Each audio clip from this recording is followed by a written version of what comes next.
Yo yo yo, bonjour à tous. J'espère que vous allez bien. Moi je vais excellemment bien les gars. Comment vous dire? Même après une semaine de baisse comme on a eu, je suis en pleine forme. Réellement en pleine forme. Et vous êtes plutôt mauvais pour cette semaine, hein. Vous pensez que ça allait rechuter, retomber? Bon après il y a 36%, 34% et 31%.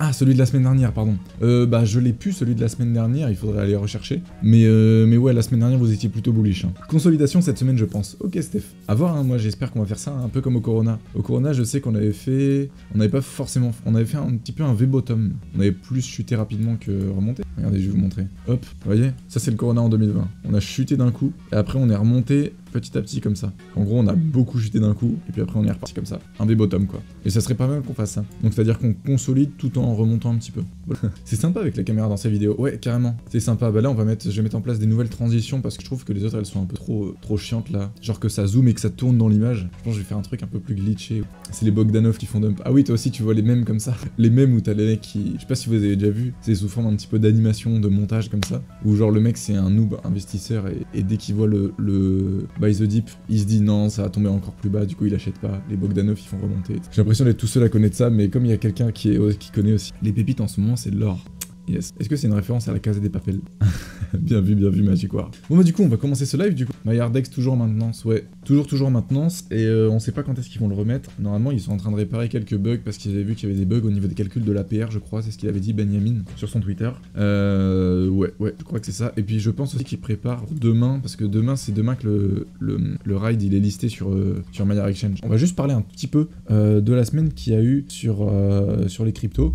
Et je vais vous afficher du coup la map, la map qui est assez rouge. Donc là c'est les performances sur 7 jours. Ne paniquez pas, c'est pas du 15% qu'on a eu cette nuit, c'est sur 15 jours. Donc bah, on voit bien qu'on a pris une grosse raclée hein, sur tous les altcoins. Le Bitcoin aussi forcément et tout. Les seuls qui sont dans le vert, c'est Luna est dans le vert foncé. Ok, Luna est dans le vert foncé. J'aurais dû prendre des profits moi, Mais du coup je pense que je vais faire c'est que, moi étant donné que j'ai sur le MyHard Launchpad j'ai eu des rides, je pense que je vais attendre que le ride soit listé. J'attends peut-être genre un x10 ou un truc comme ça dans quelques jours, parce que généralement c'est comme ça, surtout qu'il va y avoir une grosse force acheteuse à mon avis, étant donné que beaucoup voulaient des rides. Donc un x10 moi ça me paraît pas trop déconnant. J'attendrai peut-être un x10 ouais sur le ride, et puis quand ça fera un x10 je vais revendre tout en EGLD. Et puis après je vais hold mes EGLD jusqu'à ce que je fasse des assez gros gains. Je vais revendre et puis je vais dilapider après sur plein de choses, parce que là j'ai trop de GLD les gars. Mais j'ai pas envie de vendre parce que si je vends maintenant, bon je serai en gain, mais pas autant que ce que je pourrais faire, je suis pas sûr. Et on va tout de suite passer du coup sur la semaine du Bitcoin. Alors déjà on va passer sur le graphique, là c'est le graphique de Coinbase en daily, Bitcoin USD. Alors vous voyez, alors l'ATH je l'ai mal placé, l'ATH c'est pas très intéressant, quoique ça peut être un triangle ascendant sur la tendance Covid, non clairement pas.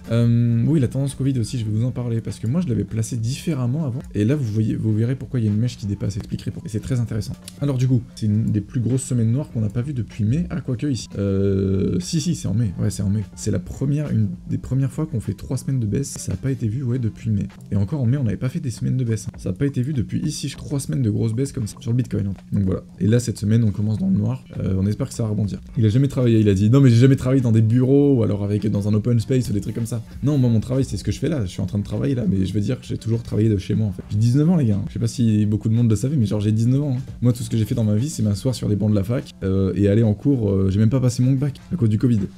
mais ouais du coup je commence à travailler là, ça fait à peu près un an, ouais ça fait moins d'un an que je suis avec CF, et j'ai choisi un travail qui me plaisait et je n'ai plus à travailler une seule seconde de ma vie. Oui, du coup en weekly aussi je voulais vous montrer cette tendance Covid. Moi avant je l'avais placé différemment, ça veut dire que j'avais pris les mèches ici, et là en fait on l'a traversé et du coup on passe sous la tendance Covid. Mais là ce que j'ai l'impression c'est qu'en fait le tient cette tendance Covid en fait. Si on prend pas les mèches mais si on prend les clôtures, bon là j'ai pris les clôtures daily, je vais vous montrer. Si on prend les clôtures daily, vous voyez on le place ici, ensuite on a un espèce de rebond ici qui lance notre bull run, on fait une touchette ici sur la tendance Covid et ensuite on vient retoucher ici. Bon là la mèche elle a dépassé un petit peu mais comme je vous dis c'est pas grave, on regarde les clôtures. En weekly c'est un peu moins propre mais j'ai l'impression qu'on tient, En daily les gars, quand il y avait quelqu'un qui disait fallait avoir les nerfs bien accrochés ce week-end, je suis d'accord avec toi parce que quand on regarde en daily, là hop on va prendre le top, tout en bas là ça fait moins 34% mais sur Binance je crois qu'on a fait un moins 38% et franchement ça fait plutôt peur, vraiment. Moi perso ça fait plutôt peur quand tu vois tu prends un moins 38% 10% sur le Bitcoin comme ça. Mais quand on regarde en logarithmique, les gars, franchement, faut relativiser et c'est rien du tout, réellement. Et puis au pire, si ça tombe à 20 000. On est tous perdants sur le moment, mais on saura un jour ou l'autre que ça remontera. On va passer sur la prochaine partie de l'émission, qui est tout simplement les news. Alors les news du coup, on a 3 petites news, enfin 2 news plus un truc dont je voulais vous parler qui était plutôt intéressant. C'est Binance tout simplement qui va potentiellement accepter de partager son empire, comme ils disent. Hop. Alors en fait, ce qui a peur, justement, pourquoi je vous ai choisi cette news, parce que la semaine dernière on parlait justement de Binance qui s'est implanté en France, justement, avec une SAS Binance France je crois, dans le 9-2, à Neuilly, non c'est pas à Neuilly, c'était à Montrouge. Et ouais, du coup, on se demande, normalement ils vont s'installer en Irlande, potentiellement parce que les taxes c'est très avantageux, mais on se demande où est-ce qu'ils vont s'implanter justement. Et ce qu'ils ont peur, c'est que Binance soit associé à un pays au moment où ils vont s'implanter. C'est-à-dire qu'au début, enfin depuis toujours, Binance a toujours été décentralisé, et donc il n'y avait pas un seul pays où il y avait siège social, il n'y avait pas de siège social, c'était vraiment décentralisé. C'était un peu leur but de montrer que c'était décentralisé. Bon, au final c'est complètement centralisé, mais comme ils investissent dans la crypto, etc., ils aident les gens à investir dans la crypto, ils préféraient dire que c'est décentralisé. Les gens qui diront dans notre futur Lamborghini, tu as eu de la chance, c'est trop facile les cryptos, il rentrera à pied. Ah mais carrément, c'est tellement ça. Hein. Franchement, on se rend pas compte. Hein. En fait, c'est pas facile. L'argent facile n'existe pas. L'argent rapide, oui, mais il faut avoir travaillé pour ça avant. Tous les traders, etc., ils font de l'argent rapidement, mais ça n'a pas été facile. Hein. C'est pas genre ils investissent et tout au moment, hop, c'est de la chance. Il y a une part de chance, je suis d'accord, mais il y a une part aussi d'analyse, de compréhension, d'expérience aussi. Et moi, je pense que c'est important. En fait, je suis en train de vous dire le mot de la fin. Moi, je pense que c'est important de se préparer justement à des baisses comme ça avec un petit capital et se préparer pendant ce bull run, etc. Enfin, il y en a sûrement qui sont déjà préparés pendant l'autre bull run, mais je veux dire, c'est mieux, il faut mieux se prendre une baisse aujourd'hui avec un petit capital plutôt qu'avec plusieurs millions.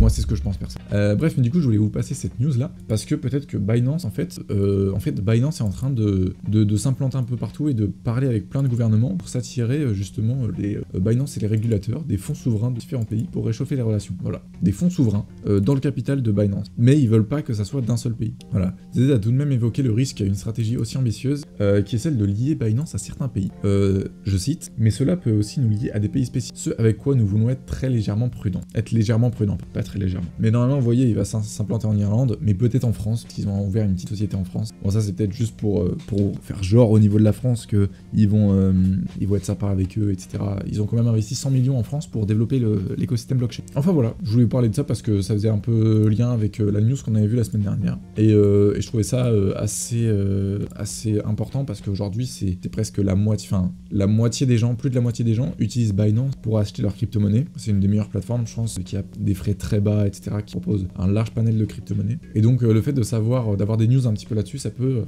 donner des informations aussi sur ce que va devenir le marché, étant donné que la majorité des gens achètent leur crypto ici.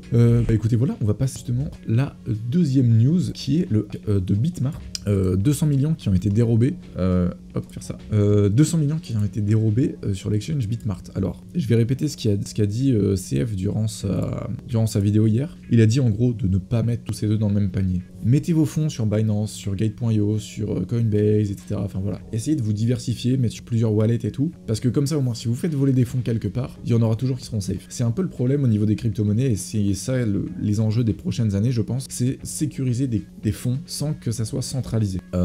Par exemple, dans une banque, ce qui fait que la banque, on a confiance en elle, c'est parce qu'elle est sécurisée de fou. Les fonds aujourd'hui, plus dans les coffres forts, mais c'est forcément imaginer entre guillemets, genre c'est que sur des sur des ordinateurs. Personne peut rentrer des gens peuvent rentrer dans une banque, braquer la banque, mais c'est pas pour ça que nos fonds vont disparaître. Et c'est ça qui est important aujourd'hui dans les banques, c'est que c'est très sécurisé. Aujourd'hui, c'est très très compliqué de pouvoir perdre ses fonds. Alors que sur des exchanges et tout, quand vous mettez votre argent sur des exchanges, l'argent ne vous appartient pas. C'est-à-dire que l'exchange se fait hacker, vous perdez vos fonds. Voilà. Et donc c'est pour ça que je voulais vous dire de pas mettre tous vos œufs dans le même panier et de vous divertir dans le trading, dans l'investissement, dans les bots de trading, et ça me permet de faire la transition vers quelque chose. Ouais, du coup je voulais vous parler d'un truc, c'est un bot de trading que CF vous a parlé il y a pas longtemps, et ça fait très longtemps qu'on travaille avec eux en fait, tout simplement. C'est Bull Trading. Alors dans le chat vous pouvez faire !Bull Trading et vous allez avoir un lien normalement qui va vous rediriger vers leur site. Alors c'est pas sponsorisé du tout, c'est juste que je parle beaucoup avec le créateur et le CEO de Bull Trading. Il me montre aussi des fois les performances qu'ils font, etc. Je m'intéresse beaucoup à des nouvelles mises à jour, des nouveautés qui arrivent et tout. Et en fait, ils vont faire des mises à jour dans pas longtemps. Et ce qui est bien, c'est que, vous voyez, pendant le crash, il y a beaucoup de crypto-monnaies qui ont perdu, etc. Et ben, Bull Trading n'a pas tradé. C'est-à-dire que leur bot, déjà, il est fait à partir d'une IA, donc une intelligence artificielle, et leur bot n'a pas tradé. Ce qui fait que, si vous aviez investi sur Bull Trading, vous n'aurez perdu aucun argent. Voilà. Alors, leur stratégie, c'est pas de vous vendre du rêve, genre en mode on va faire des 40% par mois, vous allez faire à la fin de l'année du 2000%, etc. Vous allez faire x20 sur votre capital. C'est pas du tout. Eux, leur but, c'est de, déjà, vos fonds, quand vous les déposez, c'est pas Bull Trading qui les possède. Vos fonds, ils restent sur Binance. Bull Trading, ce qu'il y a, c'est il a juste une API qui fait des trades. Voilà. Et ce qui est bien, c'est que la plupart du temps, vous restez en USDT, sauf que des fois, hop, il va prendre un trade. Leur stratégie sur Link et Litecoin. Il va prendre des trades des fois, hop, sur Litecoin, sur Link, et il va juste prendre un petit trade comme ça, et après ça revient en USDT. Donc ce qui fait que ça reste pas sur du Bitcoin ou quoi, c'est pas volatile en fait. La plupart du temps, ça reste stable. Et au niveau des trades, c'est pas genre 3 trades par seconde et tout, c'est vraiment du... c'est du 1 trade par jour, voire 2 maintenant avec leur nouvelle stratégie. Je sais pas comment ça va se passer. Je crois qu'il y a eu des trades, enfin il y a des trades qui pourront être sur Litecoin et sur Link en même temps. Donc voilà, je sais pas comment ça va se passer, mais normalement c'est à peu près 1 trade par jour. Ils ont un Discord aussi où il y a des feedbacks où les gens montrent les gains qu'ils ont fait. Et donc ouais, c'est un super bot de trading et il est vraiment pas comme les autres comme les autres bots de trading qui peuvent vous vendre du rêve, etc. Alors que derrière leur stratégie est très cancer en fait, j'ai envie de dire. Je connais pas du tout Muta. Je vais juste vous montrer un truc. Ouais, maintenant, voilà. Avant, il prenait que des shorts sur Link, et maintenant, il prend des shorts sur Link et des longs sur Litecoin. Donc voilà. Parce qu'ils ont aussi tout un suivi. Ouais, je vais vous montrer ça. Tac. En fait, ils ont tout un suivi de tous les trades qui sont pris sur leur Discord. Donc voilà, c'est vraiment super sympa. Qu'est-ce qu'ils ont d'autre aussi? Ils ont en général, bon voilà, là on voit toutes les personnes qui peuvent poser des questions et tout. Ils ont des feedbacks pour un peu les gens qui partagent leurs gains. Ils ont des annonces qu'ils font à la communauté. Donc ça c'est Lucid, c'est le community manager de Bull Trading qui fait généralement des... Voilà, il a tout expliqué. C'est tout ce que je viens de vous expliquer, il l'a expliqué ici, beaucoup plus en détail. Et ils sont en train de dire qu'ils sont en train de préparer des nouvelles stratégies sur ETH, USDT, etc. Et ils ont des gros projets à l'avenir qui sont même de... Non, je vais pas le dire là maintenant, parce que je sais pas ce que je peux dire ou pas dire. Mais en gros, ils ont des gros projets à l'avenir et ils veulent grossir de plus en plus, etc. Et donner la main aux utilisateurs de potentiellement aider les développeurs à créer des stratégies, etc. Donc voilà, je trouve que c'est un bon bot. Et leur business model, c'est pas à chaque trade, ils prennent un pourcentage, c'est que vous achetez des jetons sur leur site et en fait, à chaque trade, par exemple, je sais pas, vous faites $100 de gain, et bah sur le trade, il y a 20% qui vont être retirés de vos jetons. Par exemple, sur $100, et bah il y a 20 jetons qui vont être retirés. Merci à eux, et c'est pour ça aussi que je leur fais un petit peu de pub ce matin. C'est parce que vraiment leur produit est de très grande qualité et moi en cas de trade non gagnant, ils gagnent rien. Ils prennent rien du tout. Si c'est un trade perdant, ils gagnent rien du tout. Ils vous prennent pas de commission. C'est seulement sur les trades gagnants. Et pour l'instant, ils ont toujours été gagnants au long terme. Et on va passer du coup sur la prochaine partie de l'émission. C'est tout simplement le chiffre. Alors le chiffre du jour, du coup, on va passer sur le control center, tac, et là le chiffre. Alors le chiffre du jour, c'est 12,6. Qu'est-ce que ça peut être 12,6 12,6% du coup, c'est 12,6%. C'est seulement à combien de pourcents est l'ATH de ETH, justement. C'est pour vous parler en fait de la force acheteuse qu'il y a sur ETH, et pour vous parler plus profondément derrière des investissements en fait qui se font sur ETH. Qui s'appelle blockchaincenter.net, ils ont plein d'indicateurs et tout, vous voyez, il y a le Litecoin Season, il y a le Rainbow Chart et tout qui sont intéressants. Et ils ont aussi un tableau qui répertorie du coup le top 50 des crypto-monnaies et on peut choisir classer en fonction du pourcentage auquel ils sont de leur ATH. Et on voit que la plupart, ils sont environ entre 40 et 70%, voire même 94% pour AMP, ce qui est énorme. Donc, moi je regarde un peu, j'ai classé les tokens par ordre d'ATH. Et ce que je remarque, moi je me suis dit, il y allait avoir que des petits tokens et tout. Mais en fait, ce que je remarque, c'est que l'Ethereum, ETH, est qu'à 12%. Quand on regarde déjà Bitcoin, il est déjà à 26%. Solana, 25%. Et quand on regarde par exemple Elrond, il est à 44%. On peut en regarder d'autres aussi, 56% pour Litecoin. VET, on n'en parle pas à 66%, enfin voilà. Et quand on voit ETH, il est seulement à 12%. Et moi je me demande, est-ce que c'est pas grâce justement à tous les petits investisseurs, tous les petits portefeuilles? Parce qu'aujourd'hui on a vu que ETH, le futur BTC. On veut ETH, de l'ATH, LTC. Bref, du coup, je vais dire oui. ETH, en gros, je me demande si c'est pas grâce aux petits investisseurs, aux petits portefeuilles, en fait, qui ont vu cette opportunité, parce que tout le monde dit justement que aujourd'hui c'est beaucoup plus rentable d'être sur ETH que sur Bitcoin, etc. Et j'ai l'impression que tous les gros fonds d'investissement vont sur Bitcoin, et tous les petits investissements, les petits portefeuilles et tout, vont plutôt sur ETH ou sur des altcoins. Dites-moi si je me trompe, mais je pense que c'est ça. On avait eu justement un sondage qui a été fait dans la communauté française, et la majorité des gens possèdent de l'ETH. Surtout de l'ETH, ensuite du Bitcoin, et après c'était EGLD, je crois. Alors, investisseur ou trader, imprimer le sondage, d'accord. Donc là, je peux rien faire. Twitch est bugué. Je sais pas pourquoi les sondages ils s'affichent comme ça, mais ça me fait chier. Normalement ils s'affichent sur un fond noir et tout, plutôt sympa, mais ça fait plusieurs fois qu'ils s'affichent comme ça. Faudrait que je vois, faudrait que je me renseigne. Ok, donc vous êtes pour la plupart investis, et je trouve que c'est la meilleure stratégie moi. Est-ce que si les deux personnes qui ont voté pour aucun des deux peuvent se manifester dans le chat et m'expliquer pourquoi ils suivent des chaînes crypto futures et tout, et ne sont aucun des deux? Alors, je vais lire un petit peu vos commentaires du coup. Quel est ton degré de confiance vis-à-vis des clés Ledger? Je n'ai jamais utilisé de Ledger, mais pour moi, j'ai un degré de confiance qui est assez élevé, étant donné que toutes tes transactions, tu dois les valider en physique. Toi qui dois les valider en cliquant sur un petit bouton, il faut que ton Ledger soit connecté à ton PC. Donc c'est un degré, pour la sécurité c'est bien. Après derrière, très facile de prendre des fonds sur une Ledger. Parce que le mec il te vole ta Ledger, t'es dans la merde quoi. En fait il a juste à te braquer, prendre ta Ledger et les 12 mots, et basta. Ouais, Ledger c'est un vrai sujet, si tu peux nous donner ton feedback Alex. Moi je n'ai pas de Ledger personnellement, parce que j'ai pas une assez grosse quantité de crypto-monnaie. Donc pour moi ça serait inutile aujourd'hui d'avoir une Ledger, surtout pour le nombre de transactions que je fais, surtout dans la DeFi et tout, parce que je compte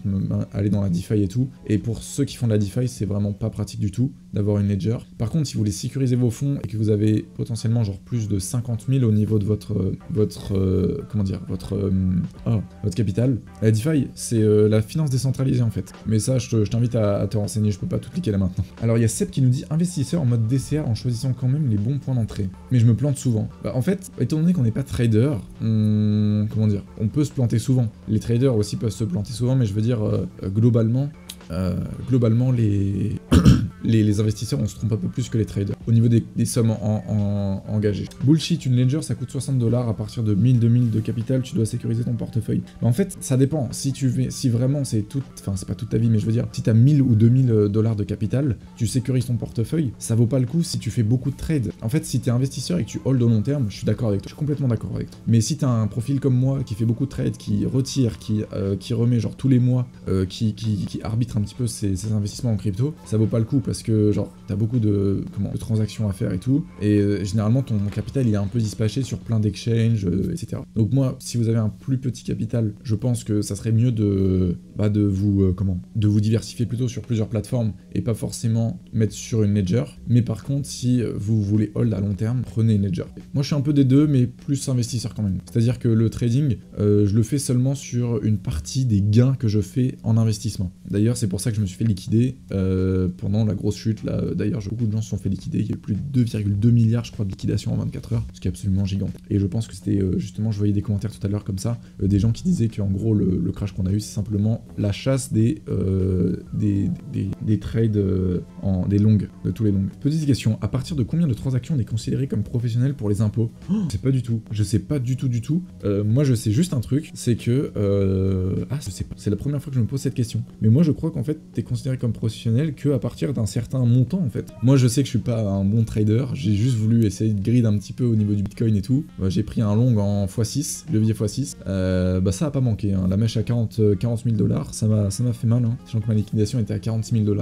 Et voilà, c'est un peu voilà, je vais apprendre de mes erreurs, hein, de toute façon. Et c'est pour ça qu'au début, je me disais, mais Mathéo, mais il prend ses liquidations, elles sont trop basses. Pourquoi il fait ça? Il devrait prendre beaucoup plus au-dessus. Et j'ai compris, maintenant. Et au cas où il y avait un crash comme ça. Ok, merci Baboun. Baboun, il répond à la question comme quoi, à partir de combien de transactions on est considéré comme professionnel. Et en fait, c'est à partir du moment où les revenus crypto sont supérieurs à nos revenus normaux. Ok. Mais ça, si tu fais du trading, non, je crois. Du coup, quand tu te fais liquider, c'est combien la note? Bah, c'est ce que j'ai investi. Par exemple, j'avais un long sur Bitcoin de 100 $, si tu veux, en levier x6, que j'avais pris vers les 55 000 $, je crois. Ma liquidation était à 46 000 $. Je me suis liquidé, bah j'ai perdu 100 $. Voilà. Mais ça va parce que c'était sur une partie de mes bénéfices en fait. Et derrière, je sais que bah, je suis en fait, sur tout ce que j'ai investi, je suis encore en bénéfice. Et moi, la mentalité que j'ai, c'est que tant que j'ai pas perdu de l'argent sur tout ce que j'ai mis, je suis en bénéfice et c'est positif. Même si c'est simplement 10%, je suis content parce que je n'ai pas perdu d'argent. Et j'ai fait quelques petits gains. En fait, t'as un petit portefeuille. Bah, bien sûr que je suis un petit portefeuille. Bien sûr. J'ai que 19 ans, frérot. Et je gagne pas des sommes immenses non plus. Hein. Et ça fait moins d'un an que je suis sur les crypto-monnaies. Et ça fait vraiment depuis 8 mois que j'investis très sérieusement. 8-9 mois, je dirais, que j'investis très sérieusement dans les crypto-monnaies. Et ça fait que quelques mois que je connais le fonctionnement d'une blockchain, le fonctionnement d'un wallet, la DeFi, qu'est-ce que c'est et tout. Et encore, je suis très loin d'avoir tout vu. Mais très loin. Je suis à des années-lumière. T'as pas une amende en plus de la part de l'exchange? Bah non, parce que déjà qu'ils te volent ta thune. Alors si en plus t'as une amende, je fais quoi dans la vie? Je travaille pour Mathéo. Je suis monteur, motion designer, vidéaste, en tout genre. Voilà. D'ailleurs, si vous avez des projets, je vous invite à contacter. Vous avez pas mon adresse mail, mais si vous cherchez un petit peu, vous pouvez la trouver. Non. Je mets quelques commentaires et sur ma chaîne YouTube qui s'appelle juste Alex. Normalement, il y a un showreel et une adresse. Donc voilà, si vous avez des projets et tout, de motion design et tout, je suis là. Bref. Il y a tellement de choses à apprendre sur les cryptos et la blockchain, mais tellement, bien sûr. Juste remettre un petit peu de musique parce que ça fait chier qu'il n'y en ait pas. Je vais mettre ça, un petit funky. Moi j'ai perdu en spot 5K. Ouais, mais tant que c'est en spot, c'est bon, parce que t'as pas perdu tes cryptos. Moi, c'est ce que je me dis, c'est que t'as perdu 5K, mais t'as toujours le même nombre de cryptos. Par exemple, l'e-gold, là, EGLD, il a baissé, mais j'ai toujours le même nombre d'e-gold. Et c'est ce que je me dis. Et moi, je regarde. En fait, moi, ce que je me dis, c'est que quand ça baisse comme ça, je me dis, ok, rachète à ce niveau-là, et ensuite, tu regardes le nombre d'e-gold que t'as, et tu le multiplies par ta target la plus haute que tu peux atteindre, et là, tu te rends compte vraiment de ce que tu peux gagner. Et pour l'instant, j'ai travaillé pratiquement exclusivement que pour CF. Voilà. J'ai fait aussi d'autres trucs à côté, mais qui sont jamais sortis et qui sont présents dans le showreel. Ouais, du coup, je voulais vous poser cette question. Est-ce que les influenceurs influencent le bull run, en fait? Parce que je me dis, vous voyez, genre, tout ce que disent les influenceurs, en mode ils s'appuient sur le passé, ça ne se reproduit pas. Pourquoi? Est-ce que parce qu'en fait, justement, ça influence beaucoup de monde? Par exemple, quand CF fait une vidéo, il y a potentiellement plus de 100 000 personnes qui la voient, plus de 110 000 personnes qui la voient dans leurs abonnements. Est-ce que ça influence les marchés? C'est possible. Surtout que la plupart des investisseurs et tout aujourd'hui, ils préviennent des baisses avant, ils expliquent comment réagir et tout, et ils expliquent surtout de buy the dip. Et c'est ça ce qui est très important. Comme on le voit sur ETH, c'est ce que je disais tout à l'heure plus haut, sur ETH, les gars, on a probablement un V-bottom qui va se faire parce qu'il y a une grosse force acheteuse et parce que tout le monde a buy the dip. Avant, quand on voyait une baisse, on paniquait. Il y avait un sentiment de panique. C'est ce qu'il disait sur les pros des cryptos, je crois, dans l'émission de vendredi, là. C'était... ouais, je sais plus qui est-ce qui dit ça, je crois que c'était Alexandre qui disait ça. Et en fait, il disait que avant, c'était vraiment, quand il y avait une baisse, c'était faut tout vendre, c'est tout, ça va se cracher et tout. Aujourd'hui, quand ça baisse, c'est vu comme une opportunité. Une baleine, c'est plus gros que toutes les chaînes YouTube réunies. Pas sûr ça. Pas vraiment sûr. Enfin, ouais, si, en vrai, si. Je sais pas. Une baleine, c'est 1000 bitcoins. Je pense qu'il y a des baleines qui suivent Mathéo, de toute façon. En fait, je pense que ça a donné en tout cas un nouveau visage et un nouveau regard sur la crypto-monnaie et l'investissement. Je sais pas si vous connaissez aussi les pubs de Trade Republic et tout. J'ai l'impression que le trading et l'investissement, c'est devenu de plus en plus démocratique. Mais réellement. J'ai l'impression que tout s'est démocratisé à une vitesse folle et qu'aujourd'hui, genre, maintenant, le trading et l'investissement, c'est vraiment vu comme des opportunités lorsque ça baisse et quand ça monte, il faut faire attention et vendre. Bon, bah le mois de décembre va être bien compliqué pour les novices, je sais pas, on verra bien. Les institutionnels sont rentrés et attendent le très long terme, peut-être. Et moi ça me fait penser à quelque chose, est-ce qu'on n'a pas justement un super cycle? Genre, quand on arrive en price discovery, normalement c'est à ce moment-là où ça monte et ça explose. Là, on arrive en price discovery, on fait 5000 $ de plus sur le Bitcoin et après on retombe. Et on fait un dip. Cette démocratisation égale signal de top? Non, parce que c'est des investisseurs qui se forment. Moi, ce que je veux dire, en fait, les gens qui investissent au top et qui disent ça va monter, ils sont euphoriques et ça, pour moi, c'est pas des investisseurs, c'est des mecs qui sont là et puis le jour où ils vont perdre parce que tout va redescendre au moment où ils ont investi, ils vont dire c'est de la merde les cryptos. Moi, je parle de la démocratisation parce que ça fait plusieurs mois que CF a atteint les 100 000 parce qu'il y a d'autres aussi chaînes YouTube qui ont grossi énormément et en fait, ils veulent se former et quand on voit les vues, c'est pas simplement des petits 50 000 vues d'un coup et puis ensuite ça repasse à 1000 vues tout le temps parce que les gens s'en battent les couilles. C'est vraiment un suivi sur le long terme en fait. Pour moi, il n'y a plus de bull run ou de bear, il y a juste des phases de correction et d'achat qui se lissent à travers le temps avec une tendance globale haussière. Ouais, c'est ça. C'est un peu ce que je pense aussi. Mais est-ce qu'on va pas justement être surpris et commencer à penser ça? En fait, c'est ce que je me dis. Est-ce que ça va pas être la psychologie inversée? Est-ce que toutes les baleines veulent pas nous faire croire ça, que va y avoir un super cycle, comme on entend parler depuis 2017 et tout, comme quoi il y a potentiellement un super cycle, et derrière, en fait, ils vont nous la mettre à l'envers et en mode, bah non, en fait, les gars, ça continue les bull run et les bear market. Parce que là, quand on voit, c'est encore une tendance globalement haussière. Hop. c'est encore une tendance globalement haussière, mais c'est, vous voyez, donc là le price discovery, pour ceux qui connaissent pas, c'est quand on dépasse la TH, tac, on dépasse la TH, tac, price discovery, ça monte en flèche. Et là, on a fait un top un peu mou, c'est-à-dire qu'on a fait un top on a fait un pont quoi. Alors que généralement, quand on fait des tops sur les cryptos, c'est bien marqué quand même, vous voyez, là on fait des tac, paf, tac, là j'en parle même pas, euphorie complet, paf, on fait plutôt des chapeaux pointus en fait, j'ai envie de dire. Et là on a fait un top super mou, on prend un gros dip, là pareil, on remonte, on fait un espèce de truc comme ça, tac, on remonte, et là, paf, dip. Et est-ce qu'on va pas justement suivre cette tendance du Corona? Alors, peut-être que ça va nous suivre durant tout ce bull run et qu'à un moment ça va recracher. Mais moi, ce qui est dingue, c'est que on parle vraiment de juillet pour un top du bull run. Juillet 2022. Moi, ça me paraît extrêmement long. Moi, je me pose une question en tant qu'un holder. Lors du bull run 2017 et le BR qui a suivi, 90-95%, des projets ont disparu. Comment savoir si les links EGLD, UOS, etc. vont rester? On n'a aucune garantie malgré leur white paper, si. Car si je me demande, plus le temps passe et plus il faudra de DCA, plus le temps passe et plus il faudra DCA sur BTC, ETH, etc. Alors j'ai pas tout compris, je vais essayer de répondre question par question. Lors du bull run de 2017 et le BR qui a suivi, 90-95% des projets ont disparu. Comment savoir si ETH, Link, etc. vont rester? On sait pas, on n'en sait rien du tout et c'est simplement la conviction de chacun. Ça dépend quel projet en fait s'en tire mieux. Je pense qu'il y aura plusieurs projets dans chaque domaine. Le gaming, donc Engine, UOS, etc. Il y aura aussi pour les smart contracts, il y a ETH 2.0 qui va arriver. Je pense que ça va tuer tout Layer 2, probablement. Donc toutes les blockchains qui sont basées sur ETH et qui veulent concurrencer ETH 2.0 et tout, avec des frais de transaction moins élevés et tout.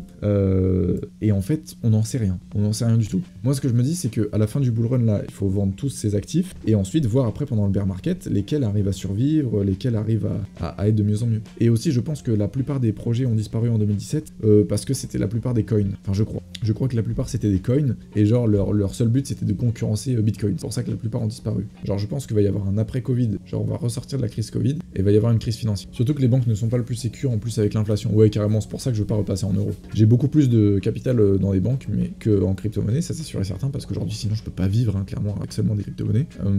Ce qui est dommage d'ailleurs, hein, franchement, en plus il y a plein de sites qui commencent à accepter les cryptos et tout et je trouve ça vraiment génial. Mais moi ce que je kifferais c'est qu'on puisse par exemple que les sites puissent accepter par exemple les stablecoins. Un stablecoin euro par exemple, il s'appelait le PAR je crois. Le PAR, ouais c'est ça. C'est un stablecoin euro qui est décentralisé et donc il n'y a aucune forme de gouvernance dessus et que les magasins pourraient très bien utiliser. Surtout que, alors je sais pas s'ils sont sur ETH, je crois qu'ils sont sur Polygon, donc les frais sur Polygon sont très réduits comparé à ETH. Ou alors que EGLD par exemple, transaction super rapide avec des frais très bas, très simple d'utilisation, qui peut démocratiser tout le monde. S'ils créent un stablecoin et qui créent justement tous les moyens de paiement que les commerces pourraient intégrer à leur commerce justement, ça pourrait être très positif je pense. Et en France ça pourrait démocratiser la crypto. S'il y a pas mal de magasins qui commencent à utiliser un stablecoin sur la blockchain Elrond avec des moyens, avec un système de paiement qui est très simple d'utilisation, je pense qu'il y a moyen de faire quelque chose avec ça je pense. Sans vouloir être indiscret, tu pourrais donner ta réponse en fiat et banque. Ouais, pas de soucis, je vais juste pas donner les chiffres. Je suis à peu près 75% en banque et 25% en crypto.